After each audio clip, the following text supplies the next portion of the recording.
صرف اللہ تعالیٰ کے پاس جانا ہے، قبر میں جانا ہے، قبر کی اندھیری میں رہنا ہے، تو اگر انسان ڈرے نا تو گناہ نہ کرے، گناہ کرنے سے بچے۔ لیکن انسان آج کل تو ڈرتے ہی کہاں ہے، جب تک کہ دنیا میں رہتا ہے تو دنیا کے ہی کاموں میں مشغول رہتا ہے، اس کو آخرت کے لیے بنانے کے لیے کچھ بھی جو ہے کوئی بھی ٹائم ہی نہیں رہتا ہے، کیونکہ وہ اتنا بزی رہتا ہے، ہر ٹائم کام کرنے میں، ہر ٹائم عیاشی کرنے میں، ہر ٹائم ادھر ادھر بیٹھنے میں۔ میرے مدنی آقا صلی اللہ تعالیٰ علیہ وسلم نے فرمایا، نیک وقت وہ ہے جو دوسروں سے نصیحت حاصل کرے، مگر افسوس ہم موت جیسی خطرناک چیز سے غافل ہیں، جو ایک نہ ایک دن آنی ضرور ہے، چاہے وہ غریب ہو، چاہے امیر ہو، چاہے جو بھی ہو، موت تو ہر کسی کو آنی ہے۔ اس زمین پر جس کو ہم پاؤں سے روند رہے ہیں، ہم سے پہلے ہزاروں آئے اور ہزاروں چلے گئے، ہم جو مٹک مٹک کے جو اترا کے اس زمین پہ چلتے ہیں نا، ہم سے پہلے جو ہزاروں آئے اور ہزاروں چلے گئے، کتنا جانے کتنے مر گئے، کتنے چلے گئے۔ تم کیا سوچتے ہو ہمیشہ ہم یہیں رہیں گے؟ نہیں، موت کے ڈر سے خود بھی جھک جاؤ اور اپنے سر کو مولا کے دربار میں جھکا دو، کیونکہ موت کا خطرناک سفر تمہارے سامنے ہے۔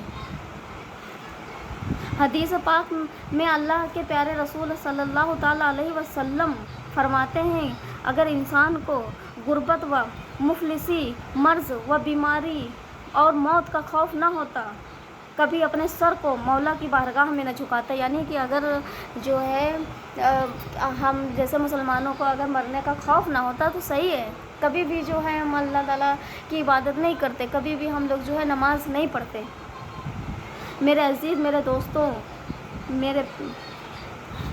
روایت کی گئی ہے کہ جب صحابہ اکرام صلی اللہ تعالیٰ علیہ وسلم سنا کہ رسول اللہ کرام رضی اللہ عنہ نے سنا ہے کہ رسول اللہ صلی اللہ تعالیٰ علیہ وسلم ہم میں سے تشریف لے جائیں گے، تو آپ کی جدائیگی و چیخیں مار مار کر رونے لگے اور عرض کیا کہ یا رسول اللہ صلی اللہ تعالیٰ علیہ وسلم، آپ تو پروردگار کے محبوب و مقرب رسول ہیں، آپ ہمارے دلوں کو، دنیا کو روشن کرنے والے چراغ ہیں اور ہمارے ملاملات کے حاکم و سلطان ہیں۔ جب آپ ہم میں سے تشریف لے جائیں گے تو ہم اپنے ملامات میں کس طرف جو ہے رجوع کریں گے؟ مدنی آقا صلی اللہ تعالیٰ علیہ وسلم نے ارشاد فرمایا اس بات پہ، ان کو جواب دیا، میں تم کو ایسی کشادہ روشن منور راہ پر چھوڑ رہا ہوں جس کی رات چمک میں دن کی طرح، یعنی اسلامی شریعت کو چھوڑ کر دوسری طرف نہیں بھاگو گے، یعنی اسلام کی طرف رہو گے، اسلام کو چھوڑ کر کسی دوسری طرف نہیں بھاگو مگر اپنے آپ کو ہلاک و برباد کرنے والا۔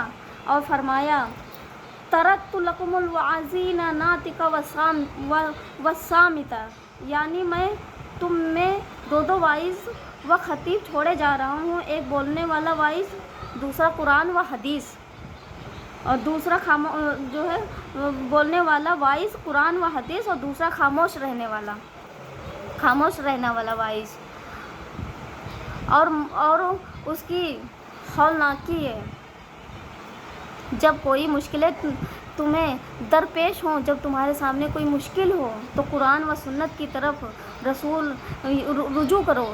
جب یعنی تمہیں کوئی مشکل آئے تو تم قرآن و سنت کی طرف رجوع کرو، اس کو پڑھو، اس پر ایمان لاؤ، اپنے اعمال کو حل کرو، یعنی اپنے جو بھی تمہارا کام ہو اسے حل کرو۔ اور جب تمہارا دل سخت ہو جائے، مرنے والے کے حالات و واقعات پر غور کر کے اپنے دل کو نرم کرو۔ میرے دوست، اگر تو نے موت جیسے عزیز واعظ و ناصح سے عبرت و نصیحت حاصل نہ کی، کس پت پر نصیحت حاصل کرے گا؟ تو کس چیز کو تو سمجھے گا؟ اے پیارے سوچ، آج کتنی جو ہے صدارت اور بادشاہت کی کرسیاں خالی پڑی ہیں، عقل و دانش و فکر و فن کے گہوارے سنے پڑے ہیں، بڑے بڑے محل و حسین عمارتیں ویران برباد پڑی ہیں، کدھر گئے کرسی و مسند پر بیٹھنے والے، کہاں ہیں؟ محلات و باغات میں عیش و عبرت کرنے والے کہاں ہیں؟ اب ایک یہیں پہ ہے کہ فلسطین والوں کو دیکھ لو، وہ تو بیچارے اتنے اچھے ہیں، پتہ نہیں اللہ تعالیٰ کو جو ہے ان پہ کیوں قہر نازل کر رہے ہیں، کیا ہوا ہے، کتنے مر رہے ہیں، کتنے بھوکے تڑپ رہے ہیں، وہ پھر بھی اللہ اللہ اللہ اللہ اکبر اللہ اکبر، لیکن پھر بھی وہ اللہ کا شکر ادا کرتے ہیں۔ ان کا پورا پورا پریوار چلا گیا، آج بھی لوگ سینکڑوں لوگ جو ہیں بھوکے تڑپ رہے ہیں، بھوکے مر رہے ہیں، لیکن وہ پھر بھی اللہ کا جو ہے شکر ادا نہیں کرتے، لیکن وہ اللہ تعالیٰ کا جو ہے شکر ادا کرنا نہیں بھولتے۔ اور ہم لوگ آج کل کیا کرتے ہیں، اچھا سے اچھا کھا رہے ہیں، پی رہے ہیں، لیکن پھر بھی ہم لوگ اللہ تعالیٰ کا شکر نہیں ادا کرتے۔ اگر ہم لوگوں کو ذرا بھی اگر تھوڑی سی بھی تکلیف آ جائے نا، یہ اللہ تعالیٰ جو ہے ہم کو ہر وقت پریشانی کیا کرتے ہیں، پتہ نہیں اللہ تعالیٰ کو کیا ہو گیا، بس ہم ہی کو پریشان کرتے ہیں۔ ارے وہاں دیکھو فلسطین میں کہ اللہ تعالیٰ نے ایک کتنا عذاب نازل کیا، لیکن پھر بھی وہ اللہ تعالیٰ کو یاد کرتے ہیں۔ اور ہم لوگوں کے ساتھ ہی تو اللہ تعالیٰ کو یاد بھی نہ کریں، ہم لوگ یہی سوچیں گے کہ ٹھیک ہے کر لو جتنا پریشان کرنا ہے، دیکھتے ہیں کر لو جتنا پریشان کر، ہم لوگ اللہ تعالیٰ کو شکر نہیں کریں گے۔ وہ لوگ شکر ہم لوگوں کو فلسطین والوں سے نصیحت لینی چاہیے کہ ہم لوگوں کو ان کے جیسا بننا چاہیے، پکا ایمان والا۔ مرتے جاتے ہیں ہزاروں آدمی عاقل و نادان، آخر موت ہے۔ مرتے جاتے ہیں ہزاروں آدمی عاقل و نادان، آخر موت ہے۔ اس سرائے ہستی کانی میں ہم، اس سرائے ہستی فانی میں ہم، دم کے ہیں مہمان، آخر موت ہے۔ جہاں اے پسر ملک جاوید نیست، یہ دنیا وفاداری امید نیست۔ میرے عزیز، یہ دنیا ہمیشہ رہنے والی نہیں ہے، اس دنیا میں وفا کی کوئی امید نہیں ہے۔ آگے بڑھو، قبول کرو، اہل قبور سے نصیحت حاصل کرو۔ عبرتناک حکایت کیا ہے اس کے بارے میں بتاتے ہیں کہ حضرت ذوالقرنین ایک ایسی قوم کے پاس سے گزرے جنہوں نے دنیا کو ترک کر دیا تھا اور اپنے مردوں کی قبروں میں اپنے جو ہے دروازوں پر بنا رکھا تھا، یعنی اپنے مردوں کے قبروں پر جو ہے دروازے بنا رکھا تھا۔ وہ زمین کی گھاس پھوس گزر اوقات کر کے اللہ کی عبادت میں مشغول رہتے تھے۔ حضرت ذوالقرنین نے ان کے سردار کو بلایا۔ ان کا رئیس سردار بولا، مجھے ذوالقرنین کی صحبت و ہمشینی کی ضرورت نہیں ہے، ہم نشینی کی ضرورت نہیں ہے۔ حضرت ذوالقرنین ان لوگوں کے پاس خود تشریف لے گئے اور فرمایا، کیا بات ہے کہ میں تم لوگوں کے پاس مال و دولت نہیں دیکھ رہا ہوں؟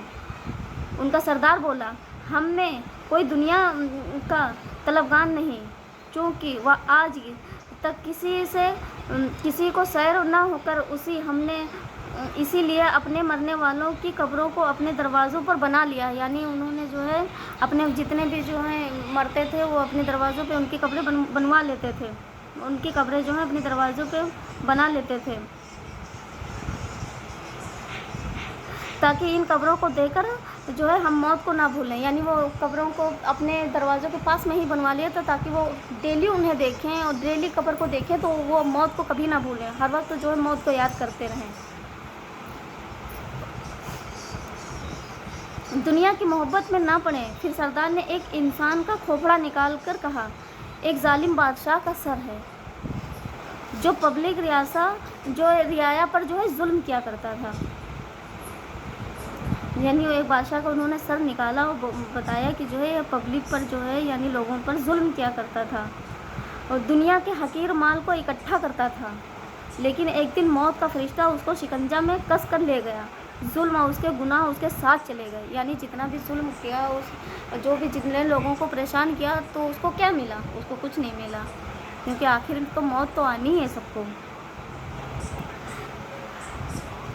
پھر اس سردار نے دوسرا سر نکال کر کہا، یہ بھی ایک بادشاہ کا سر ہے جو آدمی پبلک و رعایا پر عادل و مہربان تھا، اللہ نے اس کی بھی روح قبض کر لی، اس کو جنت میں اعلیٰ سے اعلیٰ مقام عطا فرمایا۔ پھر اس تارک الدنیا قوم کے سردار نے حضرت ذوالقرنین کے سر پر ہاتھ رکھ کر کہا، آپ کا سر کیسا ہوگا؟ تفسیر راہ البیان۔ اندھیرا گھر اکیلی جان دم گھٹتا دل اکتاتا، اندھیرا دل اکیلی جان دم گھٹتا دل اکتاتا، خدا کو یاد کر پیارے وہ ساعت آنے والی ہے، خدا کو یاد کر پیارے وہ ساعت آنے والی ہے، نہ ہو مایوس آتی صدا گورے غریباں سے، نہ ہو مایوس آتی صدا گورے غریباں سے، نبی امت کا حامی ہے، خدا بندوں کا ولی ہے۔ والی ہے، نبی امت کا حامی ہے، خدا بندوں کا والی ہے۔ تو یہ اس جو ہے اس سے ہم لوگوں کو کیا سبق ملا؟ اس سے ہم لوگوں کو یہ سبق ملا ہے کہ جو ہے کہ ہم لوگوں کو دنیا کی غفلت میں نہ پڑ کر کے اللہ تعالیٰ کو یاد کرنا چاہیے، دنیا کے کام کاج بھی کرنا چاہیے، ساتھ ساتھ جو ہے اللہ تعالیٰ کو یاد کرنا نہ بھولیں، نماز پڑھنا نہ بھولیں، موت کو یاد کریں، اور دن بھر میں موت کو 7 مرتبہ یاد کرنا چاہیے۔ تو ہم لوگ 1 مرتبہ بھی نہیں سوچتے ہیں، کبھی نہیں یاد کرتے ہیں، کیونکہ ایسا کوئی شخص نہیں ہے جن کے گھر میں کسی نہ کسی کی موت نہ ہوئی ہو، کسی نے موت کو دیکھا نہ ہو۔ تو سب نے دیکھا ہے، سب کو جاتے ہوئے دیکھا ہے۔ تو ہم لوگ صرف دنیا میں ہی پڑے رہتے ہیں، دنیا میں ہی مشغول رہتے ہیں، آخرت کی تیاری نہیں کرتے ہیں۔ تو ہم لوگوں کو جو ہے دنیا کی غفلت سے واقف ہونا چاہیے ہم لوگوں کو، اور دنیا کی غفلت سے نکل کر ہم لوگ آخرت کی تیاری کریں۔ آپ لوگوں کو اگر کچھ سمجھ میں آیا ہو تو کمنٹ میں بتائیں۔